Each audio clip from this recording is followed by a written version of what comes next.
It's time, you guys, for another Overcoming Hurdles. Nonprofits are a key source in the community, helping with just about any need. But some nonprofits are having to overcome hurdles like funding, volunteer support, and resources. With this month being National Volunteer Month, I'm joined by Tammy Johnson, Executive Director and founder of Empowering the Masses, to share how she overcame hurdles with her organization and provides tips for success. Good morning to you. Good morning. Oh my goodness. Okay, so for people who aren't familiar, can you tell us a little bit about your nonprofit, Empowering the Masses? Yes, Empowering the Masses, we're a nonprofit located in South Dallas and East Dallas, and we started out as a food pantry, but we realized that food insecurity was a symptom of a much bigger problem. So we decided to marry that with workforce development training, and so we used the food pantry as a resource to recruit individuals into our workforce development training. We offer two different career pathways. We believe that short-term training can lead to long-term results and long-term self-sustainability. And so we offer trainings in the medical field, phlebotomy and community health workers. When I hear of you guys marrying the two together, it makes me think of the Bible story of you can give a man a fish and he'll eat for a day, or Absolutely. you can teach that man how to fish and he will eat for a lifetime. And that sounds like exactly what you're doing. You had this food pantry and then you decided this is so much bigger than this. Let's put some workforce training in there as well, and that's just beautiful. Now, I have to be honest, running a nonprofit is not easy. So what are some of the biggest challenges you face behind the scenes?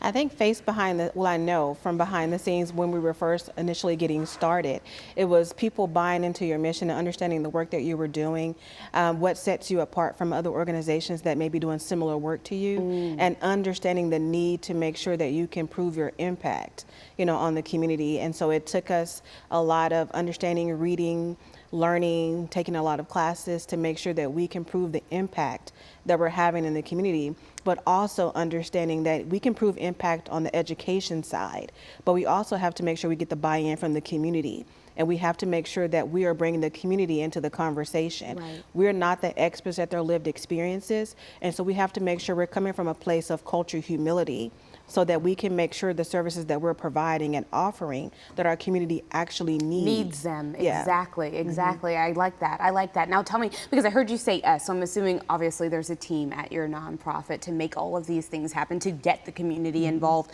I want to ask you though, as the founder though, I'm sure that comes with its own challenges. What have you faced on that front? Doing everything by myself in the beginning. Okay, yes. And so I was the truck driver, I was the unloader, I was the educator, I was the grant writer, I was all the things, wearing the many hats. And it took people coming in to believe in the mission, to say, okay, I want to come alongside you and help you to increase your mission and increase your impact. And that was me being able to tell the story effectively, so that people could understand the work. And get involved And with get it. involved with the work. Speaking of getting people involved, I can't imagine in the beginning, like you said, how hard it is to convey to others, get on board with this. So do you have any tips for someone who's maybe just starting out with a nonprofit to get those volunteers to believe in their mission? What we started out doing initially is we were reaching out to the local colleges, because there are a lot of individuals who are at the colleges who are interested in the work that you're doing. And so I started out being blessed with the opportunity to have interns, and interns coming on and understanding the work that we were doing and using their experience and their education to help us launch and build capacity. Many of our current team members are former interns that came and that loved our mission, and they decided to stay to help us further our impact. So start out with the local colleges and find out what internship opportunities are available, because you don't have the money in the beginning to pay a staff member, but you can get some really quality interns that help you build your capacity. Oh my goodness. Okay, so let me ask you this then, because resources can be hard to come by as well, especially when you're first getting started. And funding, my goodness, is a difficult one as well. How were you able, or do you have any key tips for how you can get your organization to be able to have that funding, have those resources to be able to help the community?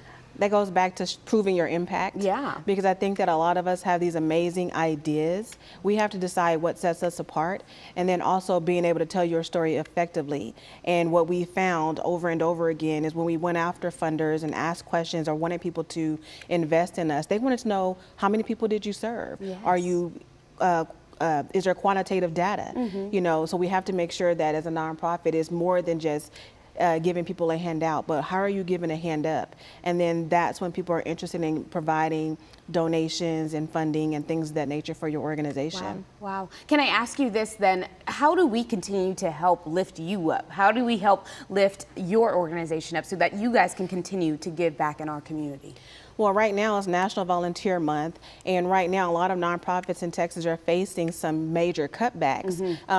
Essentially, one, for instance, AmeriCorps, we just lost 40% of AmeriCorps here in our country, in our state. That's 29 programs out of 40 in North Texas, and a lot of us depend on those AmeriCorps members to make sure that we can do our work. And so that impact is huge. The impact is major. It's huge. A lot of nonprofits, like Empowering the Masses, utilizes those AmeriCorps members to make sure that we can serve effectively. My goodness, my goodness. Well, thank you for all that you're doing in our community. I know it was hard getting started, but you are here now. You've crossed that bridge and you are empowering the masses. And so appreciate you for sharing your story here this morning.